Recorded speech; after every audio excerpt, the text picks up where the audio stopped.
तुम्हाला सांगू, आश्चर्य वाटेल तुम्हाला. मी भरतपूरला गेलो होतो. राजस्थान आणि उत्तर प्रदेशच्या बॉर्डरवर भरतपूर नावाचा एक जिल्हा आहे, मथुरेजवळ. तिथे गेलो होतो. तिथे मला एक दंपती दिसले, डॉक्टर भारद्वाज म्हणून. BHMS केलेले आहे नवरा बायको दोघांनी. पण त्या दोघांनी एके दिवशी, जो डॉक्टर आहे त्याच्या घराशेजारी एक मेंढपाळांचा घर होत. वय झालेला म्हातारा होता, जरासा कधी कधी आजारी पडायचा, त्याला थोडस खर्च करावा लागायचा. आणि आयुष्यभर मस्तपैकी खाल्लेला माणूस, जरा जास्त खायची इच्छा असायची त्याला, त्याने कमीच वाढायचा. आणि तो ओरडाओरडी करायचा, पोटभर तरी मला जेवण वाढा म्हणायचा. त्याच्यामुळे गल्लीतली माणसं गोळा झाली की अरे असं का करताय म्हाताऱ्याला. म्हटले की रात्री उठायचं, त्या म्हाताऱ्याला चोपायचं. एके दिवशी कंटाळून त्या म्हाताऱ्याला घरातनं बाहेर जाणार. आणि म्हातारा जाणार कुठे? तिथेच बाहेर घरासमोर कट्ट्यावर पडून राहिले. 1 दिवस गेले, 2 दिवस गेले, 4 दिवस गेले, 8 दिवस गेले. फारसा कोणाचं लक्ष येत नाही. शेजाऱ्यानं वाटायचं घरात बसला असेल इथे. शेवटी उपवाशी मेला.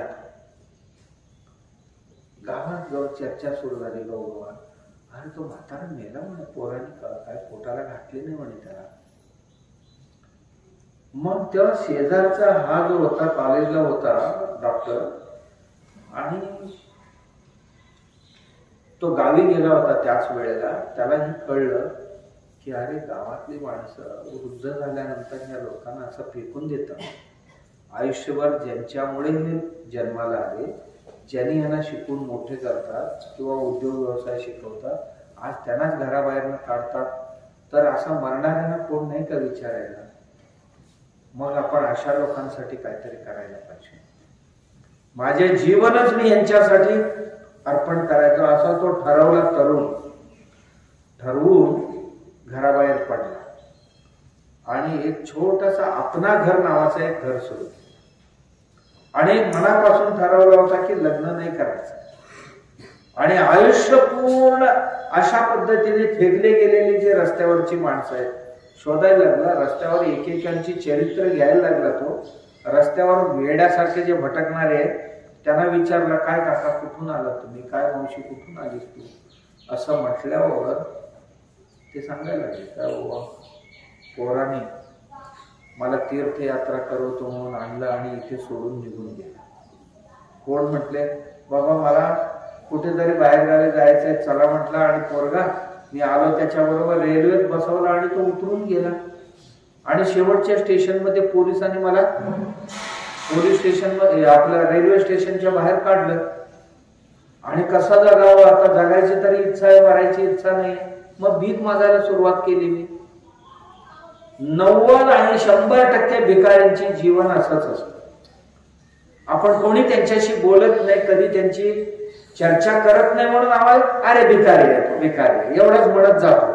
पण त्या भिकाऱ्यांच्या भिकारीपणामागे काय कथा लपलेले हे जर तुम्हाला पाहायचं असेल तर कुठल्या तरी भिकाऱ्याशी तुम्ही थोडासा संवाद करा.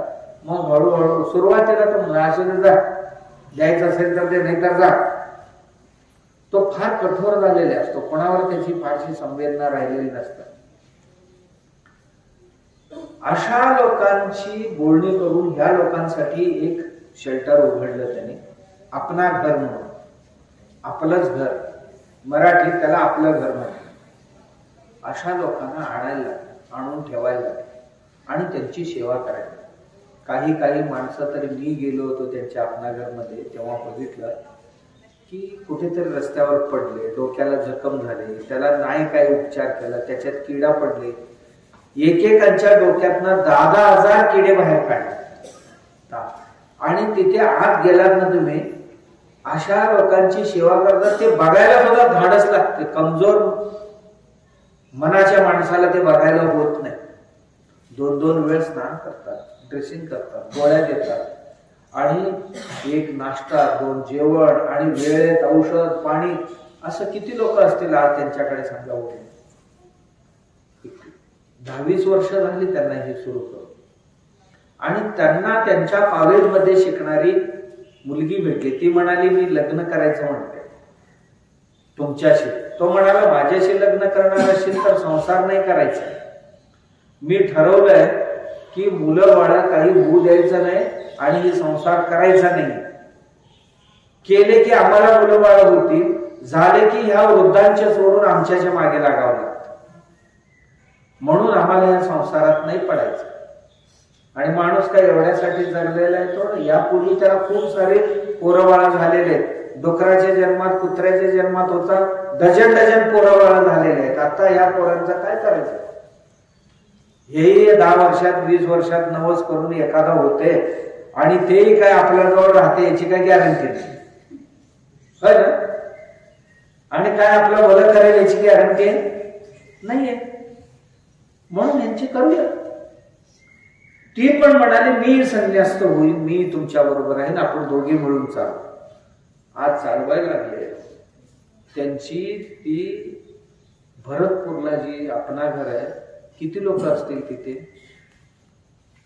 10,000 लोक आहेत असले. आणखीन 20-25 वेगवेगळ्या ठिकाणी अशीच आश्रम उघडलेले. तिथे जवळजवळ 15 ते 20 हजार आहेत. त्याच्याकडे आज 30,000 लोक हे रस्त्यावरचे भिकारी, आणि ज्यांच्या हॉस्पिटलमध्ये सुद्धा सेवा करू शकत नाही अशा पद्धतीने सेवा करतात. इतक्या सिस्टमॅटिक. तुम्ही ते मॅनेजमेंट शिकायला जावं त्यांच्याकडे. अशी मॅनेजमेंट आहे त्यांची. आणि 1 रुपया कोणाकडे भिक्षा मागत नाही. लोक स्वतःहून आणून देतात. त्यांच्याकडे एक 8-10 लाख लोक असे आहेत की दिवसाला 1 रुपया देतात. 10 लाख लोक 1 रुपया दर दिवशी त्यांच्या अकाउंटला जमा करतात. 10 लाख रुपये त्यांना दर दिवशी अशात नाही मिळतात. आणखीन काही डोनर्स आहेत एकाच वेळी 10 लाख देणारे, 20 लाख देणारे. औषध पाणी जेवण खाणं सगळे अति व्यवस्थित. आणि जो माणूस असा भिकाऱ्याला घेऊन येतो त्याला येण्या जाण्याची त्याच्या गाडीचं भाडं, आणि त्याला पुन्हा 500 रुपये. बाबा तुझं काम सोडून तू यावरून भिकाऱ्याला माझ्याकडे पोहोचवला. त्या भिकाऱ्यांना काय म्हणतात ते प्रभू. समजा त्याचं नाव आहे रमेश, म्हणतात रमेश प्रभू. समजा तिचं नाव आहे दीपा, दीपा प्रभू म्हणतात. ते प्रभू म्हटल्याशिवाय कोणालाही हात मारत नाही, कोणाचाही अपमान करत. त्यांना ठीकठाक सेवा करून नीट नेटकं करतात. त्या वेळेसाच्या अवस्थेतनं बाहेर आणतात. आणल्यानंतर म्हणतात तुम्हाला तुमच्या घरी जायचंय का, आम्ही पोचवतो. ते म्हणतात प्रयत्न करा. घरी जाऊन त्यांच्या मुलाबाळांना समजावून सांगून पुन्हा घरात सोडून येतात. नाही घेतली त्यांनी तर परत आणतात. त्यांच्याकडे डेथ रेट कशी असेल माहिती.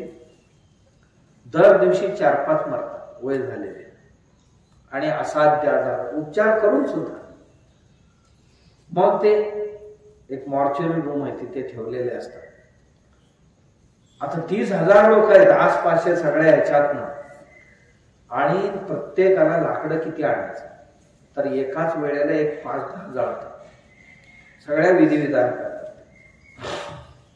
एवढंच नाही, ज्या महिला असतात हे भिकारी भीक मागणारे, आणि डोक्याने काही नाही आता ते आऊट झालेले. कारण त्यांना एकच असते की नवीन लग्न झालेली एखादी मुलगी आहे, नवऱ्याने घराबाहेर काढला, माहेरवाल्याने घेतला नाही, इकडी घेतला नाही, ते भीक मागत फिरायला लागले. भीक मागता मागता मागता ती येडी झाली. कारण रात्रंदिवस तिला डोक्यात एकच चिंता, माझी अशी कशी झाली, अशी कशी झाली, असं म्हणत म्हणत म्हणत ती सगळी विसरून जाते. नंतर तिच्यावर कोणतरी अनाचार केलेले, ती गरोदर राहिली. तर अशांची मुलं मी गेलो होतो त्यावेळी जवळजवळ 150 होती. त्या बायकांना कळत सुद्धा नाही की बाळ माझे, पण प्रसूती झालेली आहे. आता ते डॉक्टर माझे खूप जवळचे डॉक्टर भारद्वाज, आणि ते म्हणतात स्वामीजी हीच माझी पोरं बघा. ही मुलं आहेत ना, या मुलांना त्यांची आई ती मातृत्व म्हणून देऊ शकत नाही, कारण ती येडसर झाली. तिला कळतच नाही की माझी बाळ आहे, याला दूध पाजायला पाहिजे, काय जबरदस्ती करून घ्या तेवढं. नंतर त्या बाळाला वाटलीची दूध पाजून ती शाळा वेळा शिकून मोठे करतात. की अशा पद्धतीने राष्ट्र कार्यासाठी की समाजातील लोकांसाठी ही एक झाली. अशी एकच नाही बाबा, आमच्या देशात अशी लोक हजारोने मिळतील, तुम्हाला हजारोने मिळतील. जसं आमच्याकडे एक सिंधुताई नावाची बाई होती, केली की नाही तिनं, खूप केली सेवा. असेच तुम्ही दक्षिणेत गेला तर एक महाराज आहे तुमकूरला, त्यांच्याकडे 10,000 मुलं शिकतात. 10,000 मुलं मोफत, KG to PG सगळ्यांना मोफत, हॉस्टेल मोफत, शिक्षण मोफत. गरीब मुलं गावोगावी जाऊन भिक्षा मागून आणतात आणि त्यांना सांभाळतात.